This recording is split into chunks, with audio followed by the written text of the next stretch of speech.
abogadong dumipensa sa mga high-profile personalities na sangkot sa mga higanting kaso. Ngayon, ang kanyang di inaasahang pagbibitiw bilang spokesperson ni Cedric at Denise Cornejo. Mainit na usap-usapan ng bayan. Attorney Raymond FORTUN haharap, maglalantad tungkol sa patuloy na lumalaking kontrobersya tonight. Attorney FORTUN, welcome to the program. Chrissy. Hi, how are you? Hi, Chris. Long Bakit ka time no nag-resign? Hindi ko na kaya gampanan yung trabaho ko. And is it irrevocable? Yes, it is. Bakit hindi mo na kaya gampanan, Attorney? The job that was given me was a spokesman, merely to educate the public on the rights of the accused, the right to counsel, the right to be confronted with the witnesses in the proper legal setting. And the nangyayari nung nagdesisyon ako dito was I just simply could not do the work. You know, and when that time comes, just say that you can't. And Why couldn't you do the work? No, Attorney FORTUN, mayroon ba itong kinalaman doon sa pagpapa-interview ni Denise tungkol, I think this happened, Saturday, Sunday? Yes.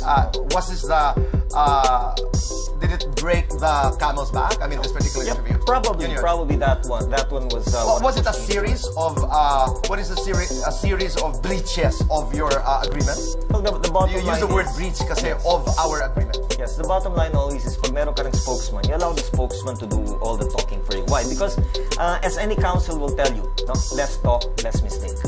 So you only want really just one source of information na very weighted, no? Para hindi nagkakamali, which will conform to the evidence later on, etc. Archie, pero hindi ba masyadong cruel yung desisyon na nagkamali lang isang beses, binitawan mo na? Well, it's not that. That's what I was saying. No, it was one reason, but the main reason is really that during the 12 days that I had been acting as their spokesman, doon ko na-realize na yung mandato na binigay sa akin was just too much. Okay. The mandate. Okay, that's right. Yung letter was addressed to Cedric. Yes. Ang tanong ko, did he hire you?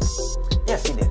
Okay, this is something very personal because Chrissy, in one of the blog posts of, or in one of your posts, Archie, you mentioned na yung tipping point, di ba? Yung nag-trigger sa'yo para maging bahagi ng defense counsel at maging spokesperson ni Denise at saka ni Cedric was an episode of Buzz ng Bayan. It was, I think, the psychologist interpreting the movements of the body language. Why so? I mean, can you explain that to us? Kasi ako, as a lawyer, and this is something that is very rarely used. Ang isang abogado, habang nagko-cross-examine, tinitingnan mo din yung body language ng kino-cross-examine mo. Because you make now determinations of when that person has indications also of untruth. And that's when you pounce on it. Now, you're only able to do that basta you've observed that person for a length of time. So having said that, you were questioning the interpretation given by the doctor psychologist. That's correct. Pero kami kasi ang stand namin noon, kung halimbawa, sinabi niya detrimental din kahit kanino doon, we would have aired it. Kasi we've been wanting to do an interview with Denise. I personally invited her. I invited Cedric, two friends. But we couldn't get an interview with both of them.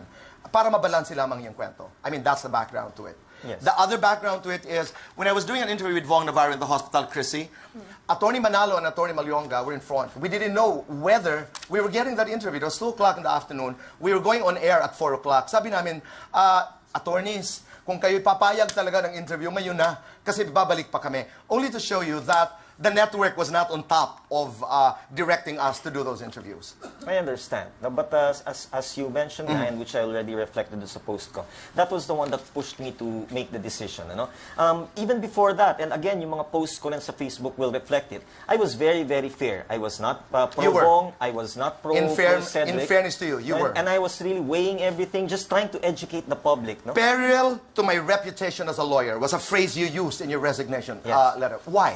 Bakit peril ang ginamit mo? Well, because it was pretty obvious that the publicity was very negative against him. Pero pinasukan mo pa rin. That's correct. But aren't you famous for that? Oo naman. You go for the underdogs. You go for the unpopular. At kaya naman may lawyers, di ba? Because everybody deserves na merong Defense. mag-represent sa kanila. That's In your case, exactly my everybody reason. deserves a spokesperson. But you enjoy that, Archie? I mean, going for the, for the... Yung hindi popular. Oh, for the unpopular. I handled your case, you were very popular. Okay, so it doesn't reflect in the kind of case that I Na-highlight get. lang. Just so happens that, well, let's face it, the good lawyers are hired for the very, very tough cases. And that's how it works. Hindi ka kukuha ng abogado na hindi magaling dun sa mga tao na mahihirap yung kaso. Last question. Okay.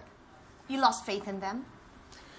Before you answer that, may follow-up lang ako. Up until now, habang tayo nag-uusap, do you believe that Cedric and company did not maul Vong Navarro? Number two, that Denise was raped by Vong Navarro? Naniniwala ka ba sa follow-up question to that? No, Cedric admitted that he did. No? So that's a non-issue. That's a non-issue about the mauling. Okay. Yes. What about the rape case? Well, yung pagdating ngayon dun sa any matter involving the merits of the case, I'd leave Wala that to ka the na doon. lawyers. No? The last question na lang. not my You role. lost faith in them? Not in them. I lost faith in my ability to help them. Okay. Okay. Oh, at least Were you alam paid? niya, No, nakuha ka I want to lang. know. Were you paid as a spokesperson? Yes, I was. I was paid a down payment. Did you approach them? And No.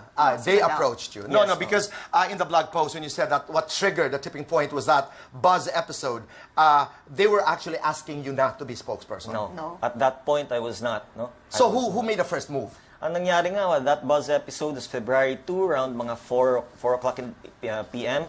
Around mga 7 p.m., isa dun sa one friend of ours called up and said that Cedric wanted to talk to me. And then at around 8:30, while I was in the You midst closed of... the deal. He asked me, can you help me? And it just so happened. Okay, And you're it gonna go. lasted 12 days. I know, you're going to go to Congress and you're going to go to the Supreme Court. Sabi mo nga in your resignation. Final words, just very quickly. Wala na mo. Again, just be fair with the accused. That's all. Okay. Thank Alright. you. Maraming salamat.